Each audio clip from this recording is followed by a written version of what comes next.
بسم اللہ الرحمن الرحیم۔ السلام علیکم ڈیئر اسٹوڈنٹ۔ آج کے اس لیکچر میں ایک بار پھر کیسر منصور آپ کو خوش آمدید کہتا ہے۔ ڈیئر اسٹوڈنٹ، ہم اردو نحو کے اسباق کے حوالے سے بات کر رہے ہیں اور آج کا ہمارا جو سبق ہے وہ ہے کاہلی۔ ہم کاہلی کا خلاصہ پڑھنے جا رہے ہیں اور ہمیں پتہ ہونا چاہیے کہ اس کو لکھا کس نے ہے۔ اس سبق کو لکھا ہے سر سید احمد خان نے۔ سر سید احمد خان ایک مفکر اور ایک مضمون نگار ہیں۔ 17 اکتوبر 1817 میں دلی کے ایک معزز گھرانے میں جنم لیا۔ آپ ایک بڑے معمار قوم کے علاوہ اعلیٰ درجہ کے مصنف بھی تھے۔ انہوں نے چھوٹی بڑی 30 کتابیں لکھی ہیں۔ بابائے اردو ڈاکٹر مولوی عبدالحق ان کے بارے میں کیا کہتے ہیں؟ کہتے ہیں کہ من جملہ بے شمار احسانات کے جو سر سید نے ہماری قوم پر کیے، ان کا بہت بڑا احسان اردو زبان پر ہے۔ انہوں نے زبان کو پستی سے نکالا، انداز بیان میں سادگی اور وسعت پیدا کی اور روشن خیالی سے اردو ادب میں انقلاب پیدا کیا۔ ان کی خوبصورت اور سبق اندوز تحریروں میں سے لی گئی چند باتیں آج کے ہمارے سبق کاہلی کا بنیادی حصہ ہیں۔ آئیے اس سبق کاہلی کا آغاز کرتے ہیں ایک خوبصورت شعر کے ساتھ کہ منزل سے آگے بڑھ کر منزل تلاش کر، منزل سے آگے بڑھ کر منزل تلاش کر، مل جائے تجھ کو دریا تو سمندر تلاش کر۔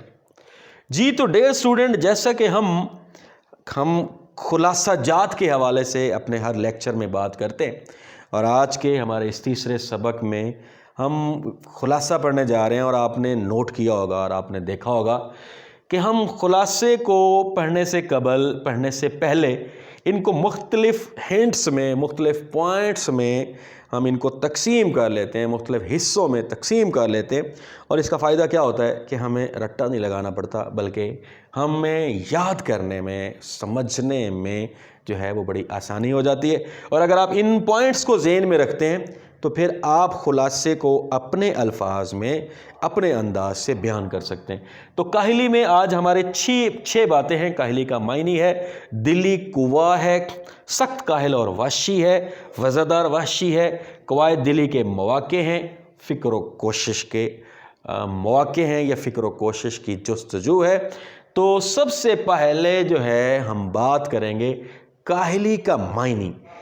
عام طور پر ہمارے ذہن میں کاہلی کا مطلب یہی آتا ہے کہ سستی، کام میں جی نہ لگنا، نیت سے کام نہ کرنا، اور کیا ہے کہ محنت نہ کرنا، مزدوری نہ کرنا، کسی بھی کام میں چستی سے اس کام کو سر انجام نہ دینا، تو اس کا مطلب کاہلی لیتے ہیں۔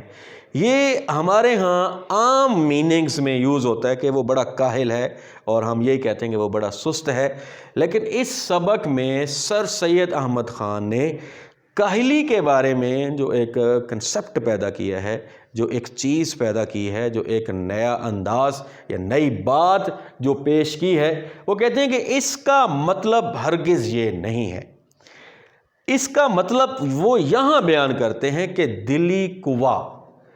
کاہلی کا مطلب سستی نہیں ہے۔ کاہلی کا مطلب یہ نہیں ہے کہ آپ کوئی کام کرنے میں جو ہے وہ سستی کر رہے ہیں، آپ محنت نہیں کر رہے، آپ کام سے جی چرا رہے ہیں، آپ سست ہو چکے ہیں، آپ لیزی ہو چکے ہیں، بلکہ کاہلی کا مطلب یہ ہے کہ دلی قوا۔ دلی قوا کیا ہے کہ اپنے دل کی جو صلاحیتیں ہیں، اپنے دل کی جو قوتیں ہیں، اپنے دل کے کام کرنے کی جو صلاحیت ہے، ٹھیک ہے، اس کو بروئے کار لانا، جو ہے اس کو کہتے ہیں کاہلی۔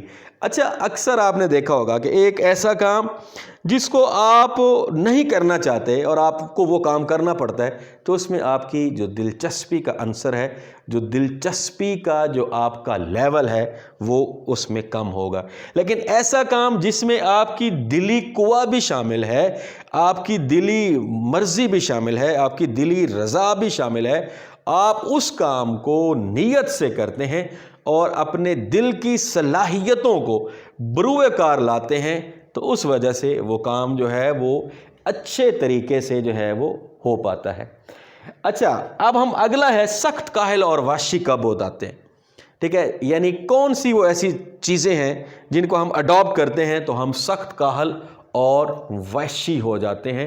اکثر آپ نے دیکھا ہوگا کہ دلی قوی کو بیکار چھوڑ دینا سب سے بڑی کاہلی ہے۔ یعنی جب آپ دل کی صلاحیتوں کو بیکار چھوڑ دیتے ہیں تو اس وقت آپ سخت کاہل اور وحشی ہو جاتے ہیں۔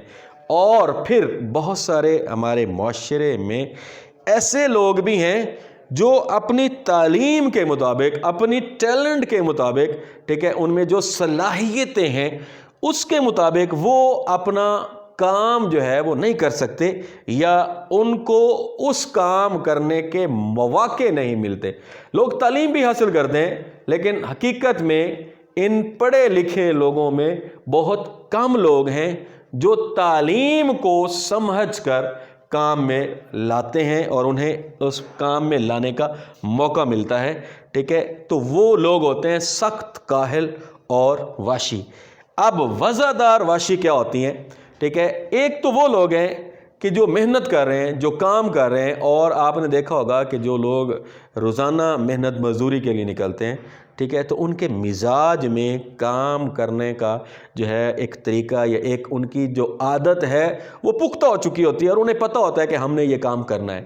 لیکن وزادار وحشی کیا ہوتے ہیں؟ ایسے لوگ ہوتے ہیں کہ جو پڑھے لکھے ہوتے ہیں اور جن کے پاس مال و دولت بھی بہت ہوتی ہے، جن کو کمانے کی ضرورت نہیں ہے، تو پھر وہ کیا کرتے ہیں کہ وہ اپنی اس صلاحیتوں کا استعمال نہیں کرتے اور ویسٹیج آف ٹائم کرتے ہیں، وقت کا ضیاع کرتے ہیں۔ تو اس میں وہ کیا کرتے ہیں کہ کبھی وہ کوئی تاش کھیل رہے ہیں، ٹھیک ہے، کبھی کوئی بری سوسائٹی میں پڑھ رہے ہیں، اور وہ انسانی جو ان کی صفات ہیں، ٹھیک ہے، وہ حیوانی صفات میں تبدیل ہو جاتی ہیں۔ یعنی انہیں کسی قسم کی کوئی ٹینشن یا کوئی جو ہے وہ کسی چیز کی ضرورت نہیں ہوتی، اور وہ وحشی طور طریقے اپناتے ہیں، تماش بینی کے عادی ہو جاتے ہیں، ٹھیک ہے، تاش وغیرہ کھیلتے ہیں، برے کام کرتے ہیں، ٹھیک ہے۔